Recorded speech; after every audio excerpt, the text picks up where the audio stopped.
wabarakatuh. Innal hamdalillah nahmaduhu wa nasta'inuhu wa nastaghfiruh wa na'udzu billahi min shururi anfusina wa min sayyiati a'malina may yahdihillahu fala mudilla lahu wa may yudlil fala hadiyalah. Asyhadu an la ilaha illallah wa asyhadu anna Muhammadan abduhu wa rasuluhu la nabiyya wa la rasula ba'da. Qala Allah ta'ala fi kitabihil karim a'udzu billahi minasy syaithanir rajim. Ya ayyuhalladzina amanu taqullaha haqqa tuqatih wa la tamutunna illa wa antum muslimun. Allahumma rahmna bil Qur'an amma ba'du. Hadirin yang dirahmati oleh Allah, masih membahas tentang dosa besar memutuskan hubungan kerabat. Kerabat di sini adalah saudara kandung, intinya yang ada hubungan darah. Entah saudara kandung, paman, bibi, begitu pula yang kaitan dengan itu, atau kerabat yang karena pernikahan, persemendaan, kalau bahasanya seperti itu. Misalnya keluarga dari istri dan seterusnya, itu harus disambung kekerabatannya. Kemarin sudah saya sampaikan sabda Nabi SAW, ketika kita menjadi orang yang kaya dan orang miskin, itu dikasih tahu oleh Rasul bagaimana cara kita menyambung silaturahim, nyambung kekerabatan dengan saudara-saudara kita yang ada hubungan darah tadi. Ya, untuk ketika kita menjadi orang yang kaya, maka kita harus mengalokasikan kebaikan kita atau harta kita itu untuk keluarga kita yang lemah. Jadi kalau kita menjadi orang kerabat yang kaya, maka kita cara menyambung silaturahim dengan yang miskin adalah mengalokasikan harta yang biasa kita keluarkan itu untuk keluarga kita ini. Jangan sampai kita baik di mata masyarakat sekitar kita, kampung kita, tapi tidak baik di mata keluarga yang ada hubungan darah dengan kita. Karena mereka lebih afdal untuk disambungi kekerabatan. Itu kalau kita kaya. Ini pun juga dikaitkan dengan hadis Nabi, shadaqatun ila miskini shadaqah. Sedekah kepada orang miskin itu pahalanya cuma satu, yakni sedekah tadi. Wa huwa ala dzirrahimi sintani shadaqatun wasilatun. Adapun sedekah itu sama-sama sedekahnya, kalau itu kepada kerabatnya, maka dia dapat dua pahala. Pahala sedekah dan pahala silaturahim. Jadi seperti itu, kalau kita yang kaya, kita nyambungnya dengan kerabat kita yang miskin, kita berbaginya, kita utamakan kerabat kita terlebih dahulu. Kita kayakan mereka dulu gitu loh, sebelum kita mengayakan orang lain. Nah, jadi seperti itu. Untuk selanjutnya, adapun ketika kita menjadi hitungannya ada yang miskin gitu ya. Cara nyambung kekerabatan bagaimana? Cara menyambungnya adalah mengunjungi mereka dan selalu menanyakan kabar tentang mereka. Jadi silaturahim dengan nyambung kekerabatan, datang kepada mereka, tanya kabar. Lebih-lebih sekarang udah zamannya media sosial, kita bisa WA gitu aja. Misalnya contoh paling mudah, kita lihat status saudara kita, ning dilek misalnya, wah enak aku ora dijak, gur ngono tok jane ya, wis iso dijak mana, alhamdulillah kan gitu kan. Jadi hal yang sepele, kadang seperti itu sepele, yang terkadang kita tidak memperhatikan hal-hal yang kecil seperti ini. Padahal itu cara nyambung kekerabatan kita dengan mereka. Selanjutnya, man kana yu'minu billahi wal yaumil akhir falyasil rahimah. Barang siapa yang beriman kepada Allah dan hari akhir, hendaklah menyambung silaturahim. Di hadis yang lain riwayat Bukhari, la yadkhulul jannah qati'ur rahim. Tidak akan masuk jannah, tidak akan masuk surga orang yang memutus silaturahim. Jadi ini tentunya harus jadi perhatian buat kita. Makanya dimasukkan oleh Adz-Dzahabi dalam kitab Al-Ghabail, memutus silaturahim itu termasuk dosa yang besar. Terus selanjutnya ini yang rodok berat. Rodok berat ini. Kita baca dulu hadisnya. Dalam sebuah hadis disebutkan bahwa Rasulullah SAW bersabda, "Laisal wasilu bil mukafi'i." Orang yang menyambung itu bukan cuma sekedar mukafi. Mukafi itu orang yang melakukan menyambung silaturahimnya itu karena sudah disambung oleh kerabatnya terlebih dahulu. Maksudnya karena udah nyambung terus dilanjutkan ngono tok. Atau dia yang keluarga kita udah mulai dulu nyambung silaturahim dengan kita, baru kita nyambung. Yang dinamakan al-wasil, menyambung silaturahim, bukan seperti itu.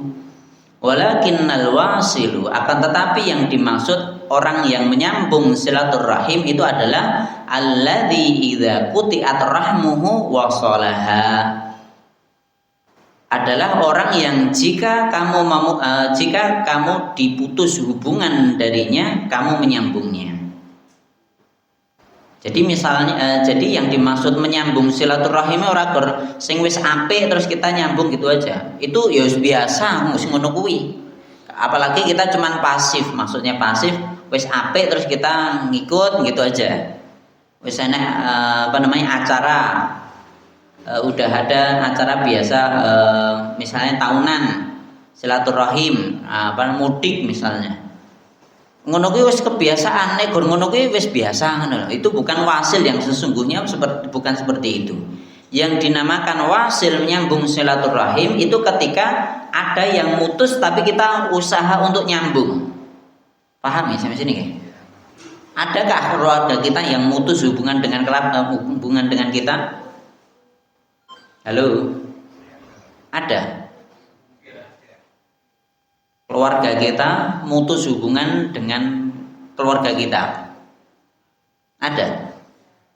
Ya, kalau ada, meskipun itu ada alasan, dengan berbagai alasan, dengan beribu alasan, yang namanya nyambung silaturahim, alasan itu disingkirkan. Kita nyambung silaturahim. Udah, kalau kita salah ya udah minta maaf, selesai. Gitulah. Itu yang dimaksud dengan nyambung silaturahim yang seperti itu. Seperti inilah yang nanti pahalanya adalah dipanjangkan umurnya dan diluarkan rizkinya gitu. Ini wis biasa serawung dan seterusnya, wis apik, kita ya nyambung. Ya itu baik, tapi lebih baik lagi kalau terputus tapi kita usaha nyambung. Wonge wegahi Pak, nah ngene. Dengan berbagai alasan, meskipun dia yang salah, meskipun dia yang malak kaitan dengan warisan misalnya ya. Wis reneng kaitan karo warisan, pokoknya aku nyambung silaturahim dengan dirimu, wis ngono tok. Paham ya sampai sini? Ini yang berat. Makanya saya tadi sebelum baca hadis ini yang berat. Jadi ego kita yang harus kita singkirkan.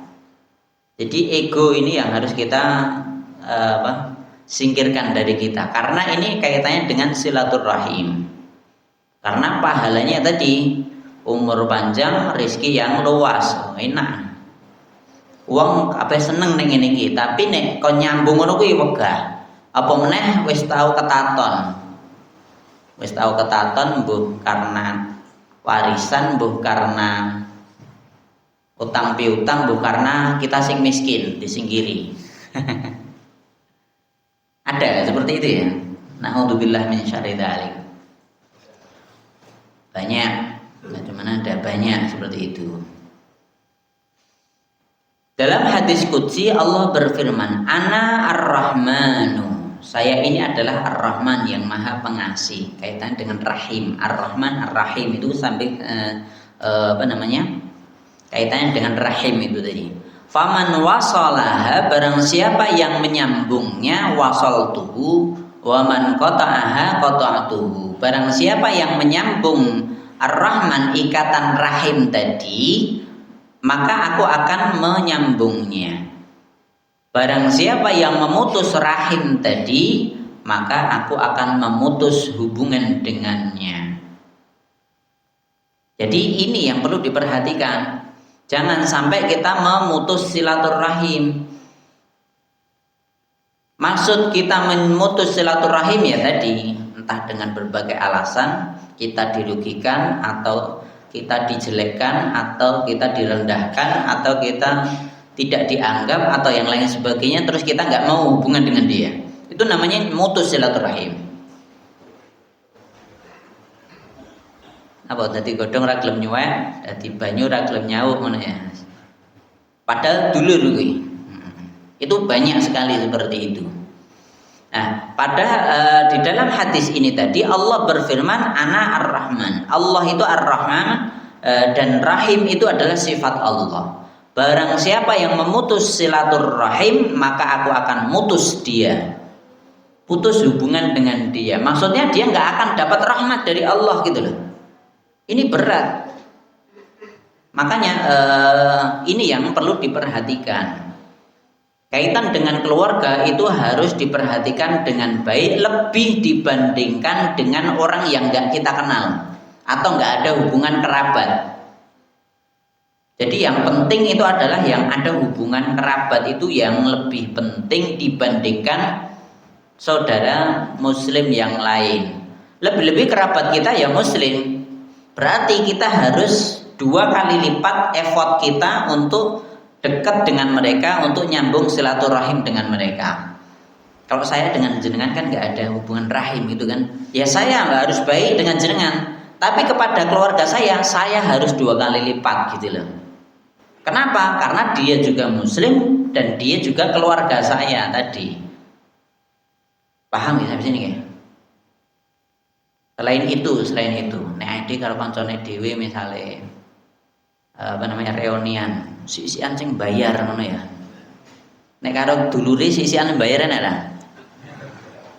Amin ngono wae lah. Sisian metu malah ngono. Neng.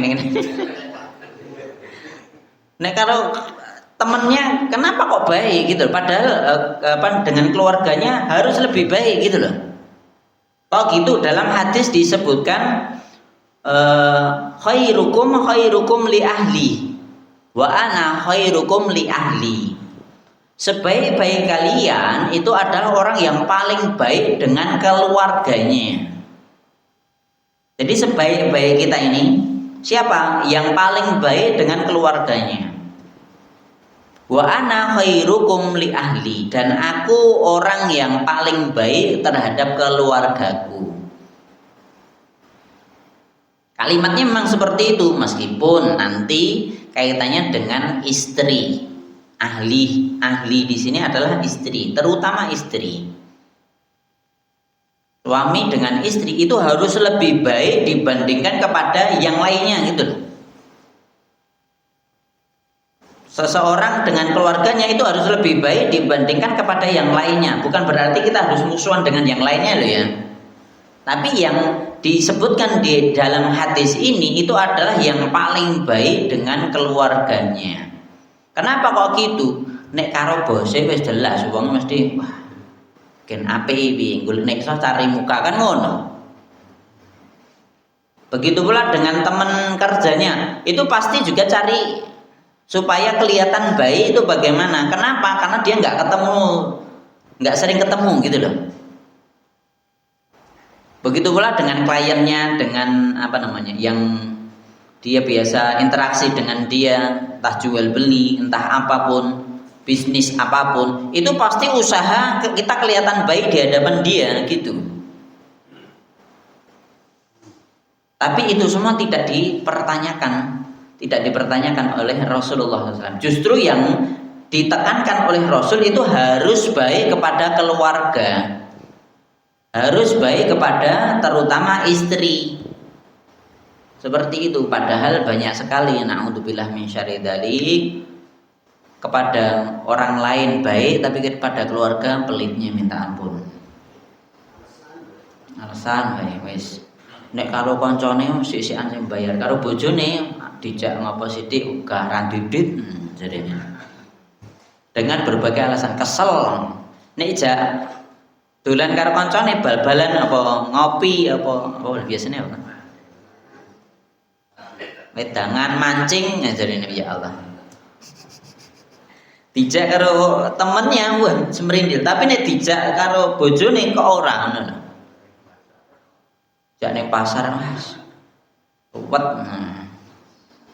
Suwe kesel. Alasan untuk keluarganya, alasan, tapi untuk yang lain tidak. Ini yang perlu dipertanyakan. Makanya saya dulu pernah ditanya, Pak, kita nongkrong ning hik boleh gak Pak? Angel ya jawabannya. Pertanyaan wong-wonge angel. Hik tutup ra apa-apa ngono ya. Nongkrong di hik boleh gak Pak? Ya boleh, nggak ada larangan di situ, cuman aja suwe-suwe. Biasanya nek saya suwe mesti pembahasannya boleh merem. Oh merengut.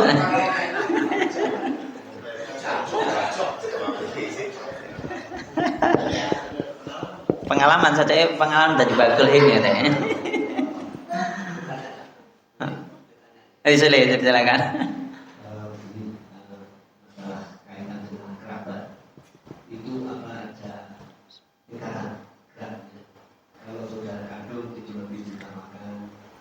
Keponakan, cuci, tante, dan sebagainya semakin bukan berat, kadang jauh lagi. Yeah. Tapi kadang itu dicegat karena lokasi rumah. Nah itu belum bisa tingkatan kedekatan. Keduanya pada istri harus dekat. Kepada saudaranya istri pun sama gitu. Terima kasih. Yeah. Jadi gini. Memang tetap kita harus pilih-pilih ya. Maksudnya pilih-pilih ini. Ya kita harus usaha dulu. Tapi kalau di sana ada madharat sih. Misalnya apa? Kita dekat dengan dia, pendidikan di rumahnya nggak baik misalnya. Misalnya contoh paling mudah. Ning kono baeno bengok. Padahal aku ra seneng anakku dibengoki ngono. Kan ada tahu seperti itu. Ya tetap baik. Kita tetap baik, tapi nggak perlu kita lama-lama di situ. Ya udah, yang penting kalau kita baik, ya mereka dapat gitu aja. Tapi kita nggak perlu lama-lama di situ, karena terkadang berbeda. Maksudnya berbeda di sini pendidikan berbeda, cara berpikir, cara pandang berbeda. Nah, misalnya seperti itu. Tapi kita usahakan. Yang paling baik itu kepada keluarga dekat kita, yang paling dekat. Yang ada hubungan darah paling dekat itu apa? Orang tua, itu yang pertama. Bapak, ibu, terus saudara kandung, itu yang paling dekat. Nanti saudara istri, mertua itu juga masuk di situ. Nanti Pak D, Bude, ya selanjutnya. Jadi seperti itu. Kalau dia karena kondisi rumahnya lebih dekat, ya berarti dia juga lebih diutamakan. Misalnya podo-podo tonggone niki tonggoku muslim, dia sebagai tonggo dia dapat bagian. Barang siapa yang beriman kepada Allah dan hari akhir, hendaklah dia memuliakan tetangganya, gitu kan? Tetangga dia dapat. Dia juga muslim, lebih-lebih muslim, dia saudara kita, lebih-lebih dia kerabat kita, maka dia dapat tiga, lebih dekat lagi, gitu loh. Paham ya sampai sini ya? Nah, begitu pula kalau yang jauh bagaimana? Makanya tadi tanya kabar. Inilah cara kita untuk interaksi, nyambung silaturahim dengan mereka. Jadi seperti itu. Kalau kita kaya, ya kita mampu berbagi. Kalau tidak, ya kita tanya kabar, sering silaturahim. Nah, yang jarang dilakukan nih sok-sok ngene iki. Kita pergi ke luar kota, di sana ada keluarga kita ngelengke mampir, kuwi jarang. Itu jarang sekali orang-orang yang seperti itu. Ngelengke nggone dulure, ngelengke nggone mase, nggone adine. Itu jarang sekali. Ya cuman orang-orang tertentu saja. Wah, aku selak ngene ya. Selak ngene, dan seterusnya dan seterusnya. Jadi seperti itu nggih. Nah, barangkali yang lain silahkan, monggo. Selama ini kebanyakan orang itu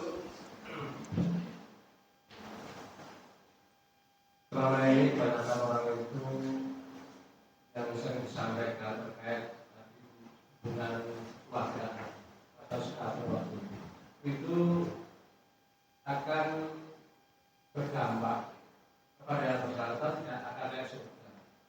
Nah, ini secara umum pengertiannya itu secara hubungan kemanusiaan, bukan kaitan dengan silaturahim tadi.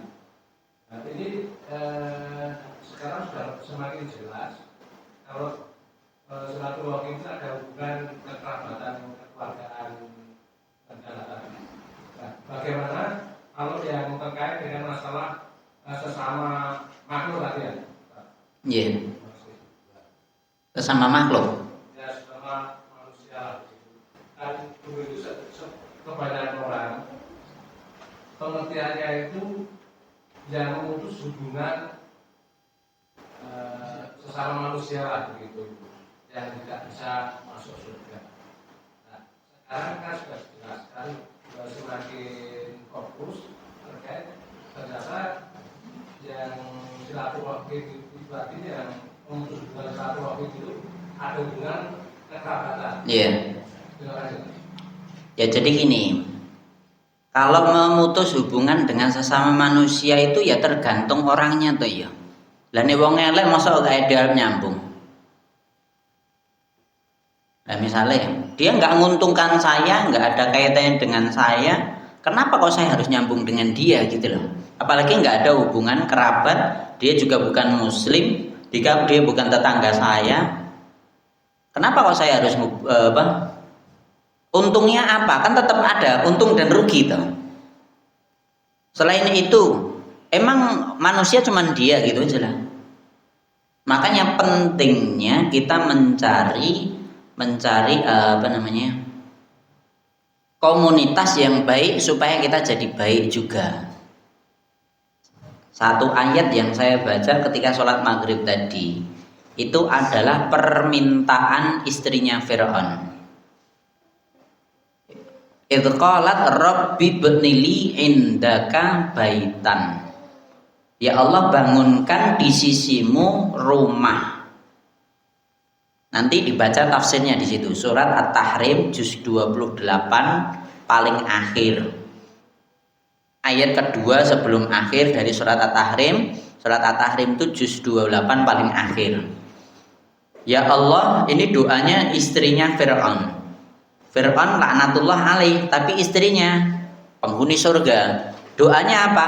Ya Allah, bangunkan di sisimu rumah. Kenapa kok di sisimu dulu baru rumah? Karena yang dicari itu komunitas yang baik dulu, baru nyari rumahnya.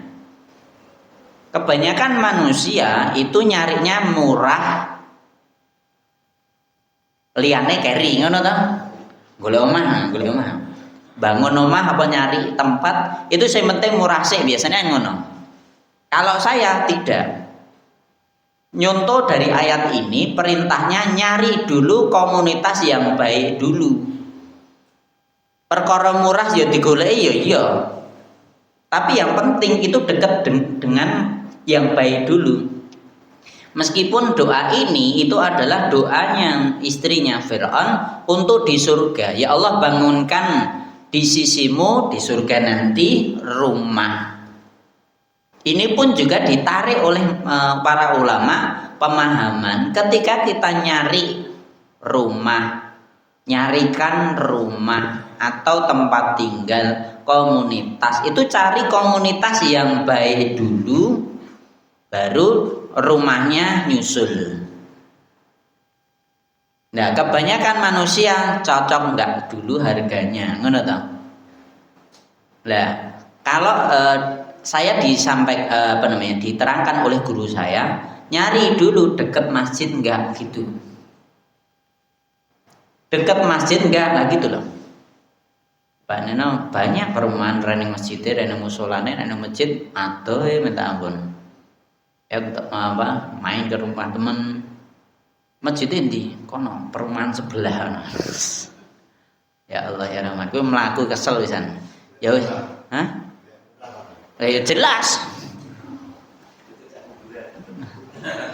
Jejere mbuh wong pokoknya ra gagas jejere, padahal tidak. Kalau yang pertama guru saya nyampaikan dekat masjid dulu. Kedua, tempatnya dulu. Jadi dulu ketika bapak saya nyari rumah di Mojo dulu, daerah sana memang terkenal daerah yang hitam jarine ngono ya. Jarine. Karena apalagi dekat Silir ya Allah ya Rahman. Waktu itu udah dapat dulu rumahnya. Udah dapat dulu karena murah. Setelah itu setelah dapat bilang pada gurunya, Ustaz Kiai, saya udah beli rumah di sini. Beh, kono daerah hitam. Pemene dekat Silir, ning kono gali kabeh. Kok kowe tuku omah ning kono piye ngono jarene. Dimarahin sama gurunya. Itu salah gitu loh.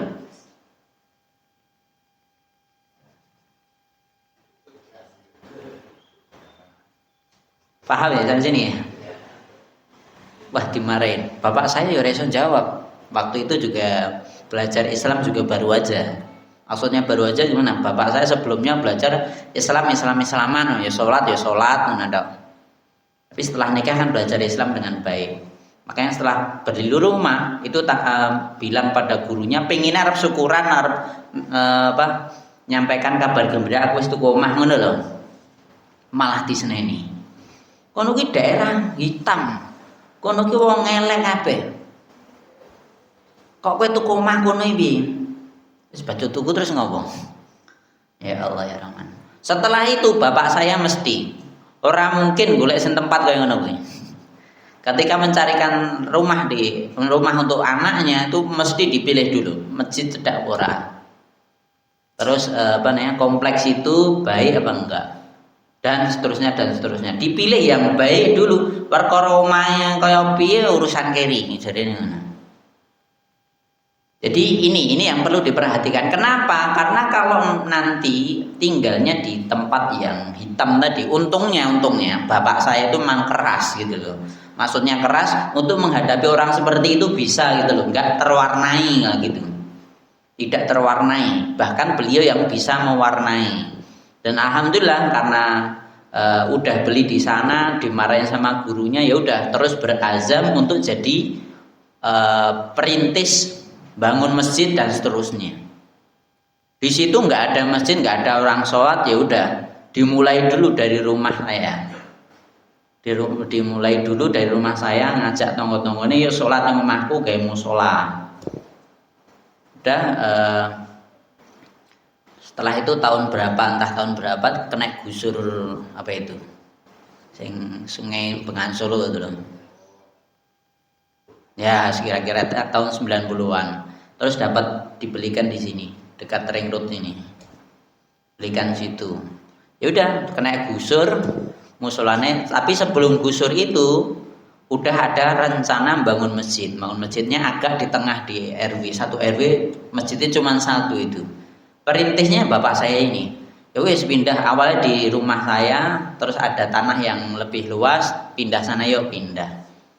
Jadi sampai seperti itu, alhamdulillah. Setelah itu sekarang masjid satu-satunya di RW itu ya Gurwono kuwi tok. Alhamdulillah dan makmur.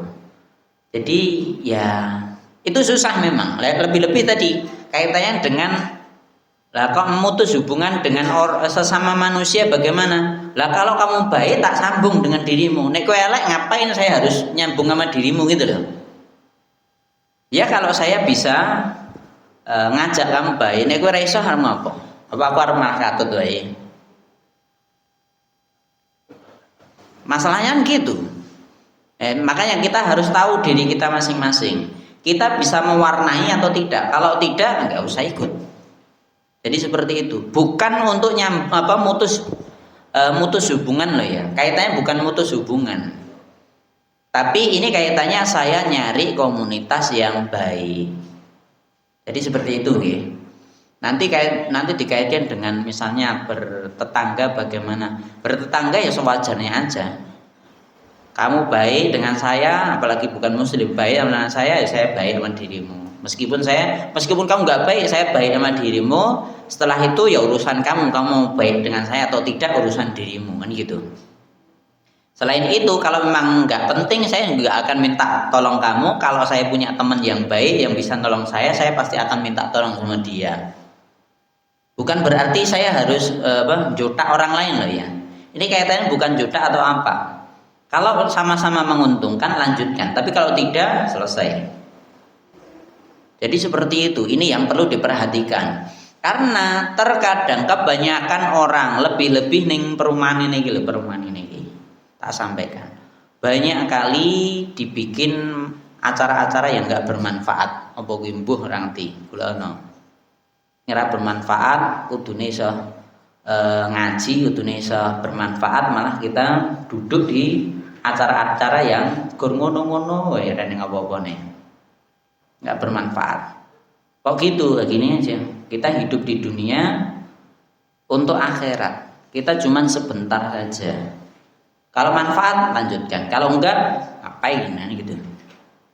Paham ya sampai sini ya? Silakan. Indikator atau perbedaan dari orang muslim dan kafir ini kan dari sholatnya. Iya. Nah ini umpamanya ada tetangga, jadinya memang yang melaksanakan sholat. Terus sekarang ya mungkin agak lalai. Dan sikap saya itu seperti kurang simpati. Apakah sikap saya seperti itu dapat dibenarkan? Pertama diajak lagi lah. Jadi diajak lagi untuk jadi orang muslim yang baik, yang sholat. Diajak. Ya digojeki wae. Yuk sholat. Laut misalnya. Nek teman saya wayai ngono tok jarene. Jadi di SMP itu nek wayai sholat ngilek kene ger wayai ngono. Oh, salat ngono. Nanti tetap ada azan, tapi nek ngilek kene ruang guru ning ger wayai ngono tok. Sama muslim mesti ngerti, wayai salat. Ngilek ki tetepan. Jadi seperti itu, dan itu tidak nyinggung orang yang enggak muslim gitu ya. Meskipun ning kono biasa nih. Orang-orang yang enggak muslim itu justru ngompor-ngompori atau bikin acara nih pas adzan, pas sholat ini pas seru. Lah sing ngono kuwi meskipun seru seperti itu, ya bengoki wayai ngono wis bingung. Sing muslim sholat. Segera dia ditinggalkan, wis mereka akan tersingkir sendiri.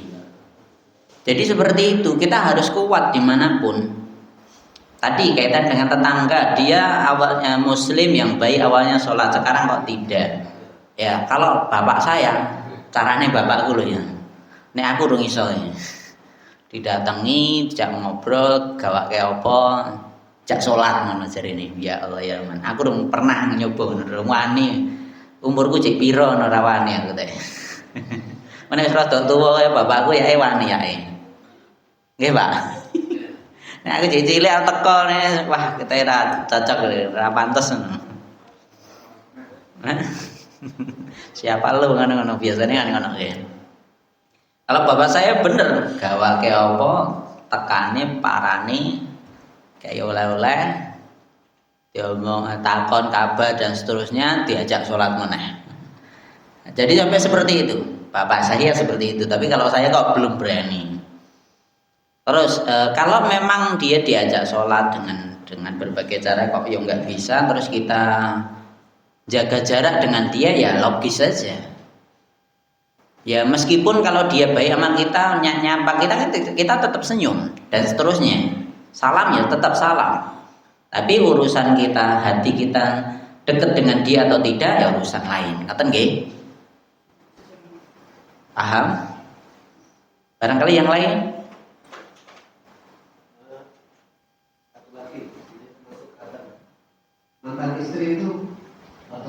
suami itu termasuk perlu silaturahmi berlanjut. Angel ya. Pertanyaannya gini angel. Kalau saya tetap baik. Baiknya ya ala kadarnya.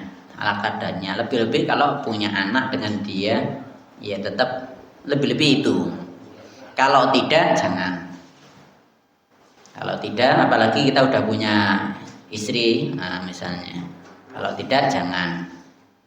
Bahkan saya kalau sama istri saya misalnya ada orang sing nyenengi saya, ya tak kenal ki, bojoku sing ra gelem. Dia nyenengi aku orangnya. Itulah nah. Ada. Tapi aku ra seneng dia, aku buktine nikah karo bojoku ngono lho. Ngerti ngene. Jangankan gitu, saya nikah belum 1 minggu saya di WA jadikan aku yang kedua, wah ruwet tenan iki. Ya Allah ya Rahman. Durung enek seminggu wis di WA ngono ki, langsung bojoku sing mencak-mencak ta ya. Wes. Belum lagi udah lama, terus setelah itu ada yang hubungi saya nomor cewek. Wah ya Allah ki sapa, aku bingung sampean. Ora kenal aku wis. Baru kuwi bojoku sing muni-muni, wah ya Allah ya Rahman. Oh, saya nggak ada kaitan dengan itu. Dia nggak ngirim foto, nggak apa. Intinya dulu pernah kenal, pernah hubungan WA. Cuman seperti itu aja, berteman karena dia temennya adik temen saya dan seterusnya ngono kuwi kan. Aku ya ora gagas tuh ya. Hah?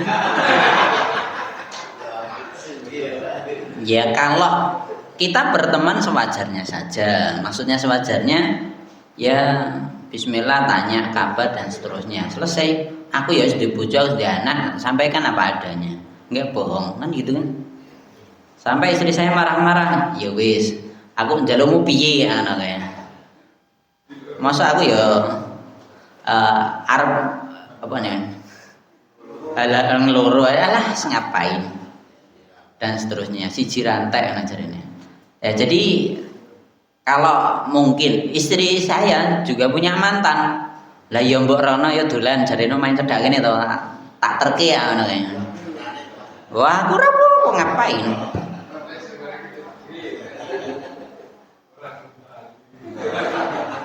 Lah dia juga punya istri yang ngapain kan gitu.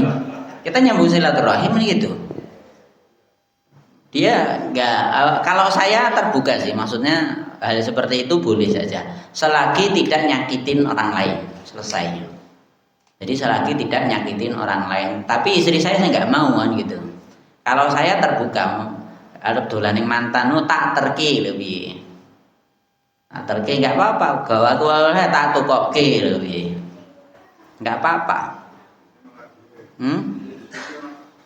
Sesi mangkat dhewe lah kono ndek bojar ngapa?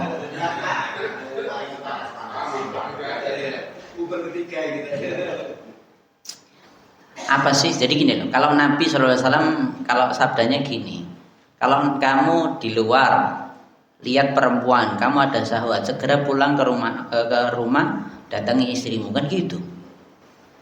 Yang ada pada mereka itu ada pada istrimu. Selesai ngerotok Nabi ngapain?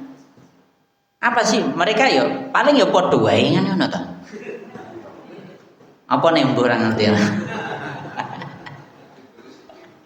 Bedone sithik. Lah sithik kuwi sing marai istimewa ya sing sithik ku mau. Lah sithik ku mah adalah setannya itu tadi lho. Kan gitu. Makanya Nabi nyampaikan hadisnya cetha ngono kuwi. Nek kamu di luar lihat perempuan yang bangkitkan syahwatmu, segera pulang datangi istrimu. Kenapa? Karena yang ada pada dia itu ada pada istrimu. Selesai ngono tok. Ya Allah ya Rahman. Ya berarti kan nggak paham dengan apa yang disampaikan oleh Nabi kan gitu. Ya, enaknya orang yang paham hadis Quran itu santai, warep ngendi wae bebas santai gitu loh. Selanjutnya, selesaikan dulu kaitan dengan mutus silaturahim. Ali bin Husain berpesan pada anaknya, "Wahai anakku, jangan sekali-kali kamu bersahabat dengan orang yang memutus ikatan rahim. Sesungguhnya aku mendapatkannya, orang yang memutus silaturahim itu terlaknat dalam kitabullah pada 3 tempat." Maksudnya jelas dilaknat oleh Allah kaitan dengan orang yang yang memutus silaturahim tadi. Dilaknat oleh Allah. Di riwayat yang lain agak panjang. Pernah suatu kali Abu Hurairah mengadakan majelis untuk mengkaji hadis Nabi SAW. Abu Hurairah ini kan muhaddis yang paling banyak hadisnya, meriwayatkan hadis dari Nabi. Dia berkata, "Aku merasa sesak dada kepada setiap orang yang memutuskan ikatan rahim sampai orang itu pergi dari antara kita." Jadi ngaji niki Abu Hurairah menyampaikan, "Aku kok sesak ya, enek wong mutus silaturahim mesti di sini." Ngono menyampaikan. Jadi orang ngerti wong sapa orang ngerti. Tapi Abu Hurairah ketika ngisi kajian, kok saya sesak dada, di sini pasti ada yang memutus silaturahim. Ya. Terus dilanjutkan, tidak ada yang beranjak pergi kecuali seorang pemuda yang duduk di bagian terjauh dari halakoh itu. Wonge ado dhewe. Ra ketok ra krungu ampean. Lantas dia pergi ke rumah bibinya sebab sudah sekian tahun dia bermusuhan dengannya. Ia jalin kembali ikatan rahim itu dan bibinya keheranan. Lantas bertanya, "Apa yang membawamu kemari, keponakanku? Kok kita tekan kini ngopo? Padahal sebelumnya putus silaturahim bertahun-tahun nggak ada hubungan dengan dia." Pemuda itu menjawab, "Sungguh aku tengah mengikuti kajian Abu Hurairah, salah seorang sahabat Nabi SAW, dan dia berkata, aku merasa sesak dada kepada setiap orang yang memutuskan ikatan rahim sampai orang itu pergi dari antara kita." Bibinya berkata, "Kembalilah ke majelisnya dan tanyakan mengapa demikian." Ya udah, intinya dia udah baik dengan bibinya tadi.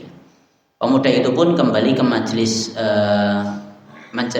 menceritakan kepada Abu Hurairah.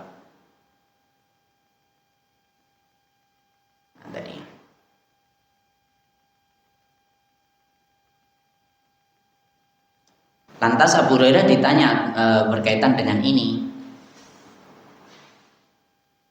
tentang sengketa antara dia dan bibinya. Dia bertanya, "Mengapa Anda tidak mau bermajlis dengan orang yang telah memutuskan ikatan rahim?"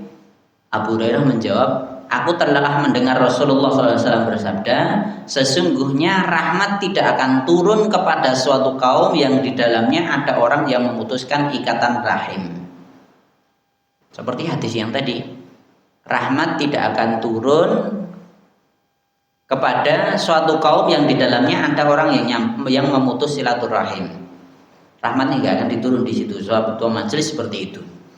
Naudzubillah min syarri dzalik. Makanya Abu Hurairah pun juga merasa sesak. Biasanya biasa kajian itu malaikat turun, malaikat rahmat turun kan gitu. Tetapi mungkin Abu Hurairah merasa kok malaikatnya ramudun ini. Sesak dada beliau, merasa firasatnya orang beriman itu kan kuat. Jadi seperti itu, sehingga dia bisa menyampaikan itu meskipun nggak tahu orangnya mana. Makanya kita harus dalam hadis disebutkan ittaqu firasatal mu'min gitu. Kalian hati-hatilah dengan firasatnya orang beriman. Karena itu bisa jadi terjadi gitu loh. Meskipun itu belum terjadi, cuma ada firasat gitu aja udah. Itu kita harus hati-hati dengan itu gitu loh. Satu lagi, hikayat. Sekarang hikayat. Hikayat itu apa? Cerita.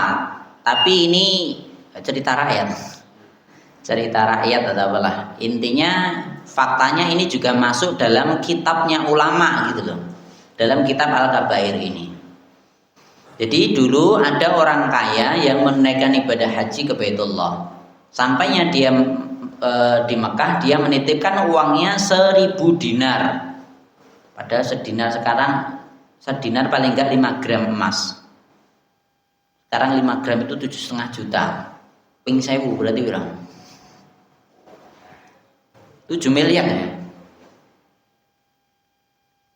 7,5. 7,5 berarti nolnya piro? 7,5 miliar berarti ya. 7,5 miliar. Titipkan kepada seorang yang terkenal, dapat dipercaya dan sholih. Jadi dititipkan uang segitu banyaknya karena dia kaya. Sampai seusai wukuf di Arafah. Maksudnya aku titip sampai selesai wukuf ya. Nah, gitu aja. Ketika dia telah menyelesaikan wukufnya, dia kembali ke Mekah dan mendapati orang yang dititipannya telah meninggal. Ia menanyakan perihal uangnya kepada keluarganya, ternyata tidak seorang pun dari anggota keluarganya yang mengetahuinya. Orang itu pun mengadukan masalahnya kepada ulama Mekah. Mereka berkata, apabila separuh malam telah berlalu, mendekatlah ke sumur Zam-Zam. Lihatlah dan panggillah namanya. Jika ia termasuk penghuni surga, niscaya dia akan menjawab panggilanmu pada kali pertama. Maka orang itu mengikuti nasihat mereka, mendatangi sungai Zam-Zam dan memanggilnya, namun tidak ada jawaban.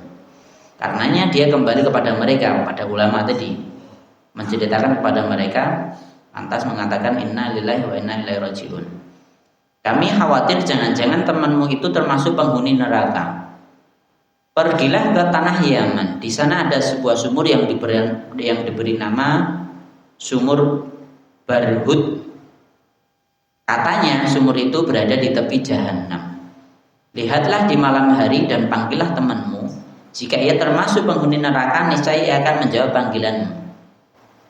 Maka orang itu pun berangkat ke Yaman dan bertanya-tanya tentang sumur itu. Seseorang menunjukkannya dan ia pun mendatanginya di malam hari. Ia melihat di dalamnya dan berseru, "Hai fulan." Ada jawaban ternyata. Ia bertanya, "Di mana uang emasku?" Tadi yang 7,5 miliar tadi. Dijawab, "Aku tanam di bagian ini di dalam rumahku. Aku memang belum memberitahukannya kepada anakku. Galilah, pasti kamu akan mendapatkannya." Jawaban dari suara tadi. Orang itu bertanya lagi, "Apa yang menyebabkanmu berada di sini padahal menurut prasangka kami kamu adalah orang yang baik?" Jawabannya, "Aku punya seorang saudara perempuan yang fakir. Aku menjauhinya dan tidak menaruh belas kasihan kepadanya. Maka Allah menghukumku dan merendahkan kedudukanku seperti ini." Jadi gara-gara enek dulure siji tok, dia fakir, wis ora belas kasih sama dia. Lantas Allah hukum dengan ini. Ini sesuai dengan sabda Nabi Shallallahu Alaihi Wasallam dalam hadis yang sahih, la yadkhulul jannah qati'ur rahim. Hadis yang pernah saya baca sebelumnya tadi. Tidak akan masuk surga orang yang memutuskan silaturahim. Maksudnya memutuskan ikatan rahim seperti saudara perempuan, bibi, keponaan dan yang lainnya dari antara kerabat. Na'udzubillah min syarri dzalik. Wallahu taala alam bisawab. Ini sebagai hikayat saja. Bener ora pengen ngerti surga bener corona le monggo nek pengen melakukan, tapi kalau enggak perlu. Sepertinya tidak perlu seperti itu. Paham ya sampai sini ya? Jadi terkadang kita ya itu tadi melakukan hal yang mungkin kita anggap sepele. Alah dia orang fakir, saya nggak seneng dia kan, nggak apa-apa. Padahal dia kerabat. Jangan seperti itu. Meskipun dia miskin, apa meneh kaya, nah, gitu. Semuanya jangan putus silaturahim dengan kerabat kita. Kembali lagi saya tekankan bahwa nyambung silaturahim itu lebih-lebih kalau ada hubungan rahim. Kalau ada hubungan darah itu harus ditekankan dibandingkan dengan orang yang tidak ada hubungan darah. Jadi seperti itu. Lebih-lebih dia muslim. Enggak muslim saja harus baik, apalagi tidak. Apalagi dia muslim. Terus kaitannya dengan harus turunkan ego. Harus turunkan ego dengan mereka. Karena bagaimanapun kalau kita ada apa-apa mesti sing bantu akhirnya yo entek-entekane ya wong tua nek ora dulure. Kan gitu kan. Konco kita mau bantu apa? Misalnya kita pilot misalnya, sing bantu siapa? Pasti saudaranya kan gitu. Ini masalah besar pasti yang datang saudara. Meskipun nanti misalnya ada kebakaran ya tonggomu sih. Bakaran mau tonggomu mesti. Tapi kan kalau misalnya kita pilot seperti itu atau banyak hutang, kita terlilit hutang, akhirnya ya ning keluarga meneh. Tetap kepada mereka lagi. Makanya nanti kalau di dalam ayat disebutkan kaitan dengan yauma yafirrul mar'u min akhihi wa ummihi wa abi, seseorang akan lari dari saudaranya, lari dari ibu dan bapaknya, lari dari istri dan anaknya. Kenapa? Karena itu yang paling dekat dengan kita. Makanya sebelumnya dikaitan dengan alladzin tasaaluna bihi wal arham. Kalian saling minta karena ada hubungan kerabat, misalnya sandinya aku anaknya presiden, ngono ya wis langsung ACC kan ngono toh. Kan gitu. Atau saya anaknya si fulan. Nah, misalnya. Kalau memang orang itu terpandang, ya pasti akan dibantu kan gitu. Yang kita unggulkan pasti keluarga kan gitu. Makanya kita harus tetap usaha nyambung kerabat bagaimanapun keadaannya.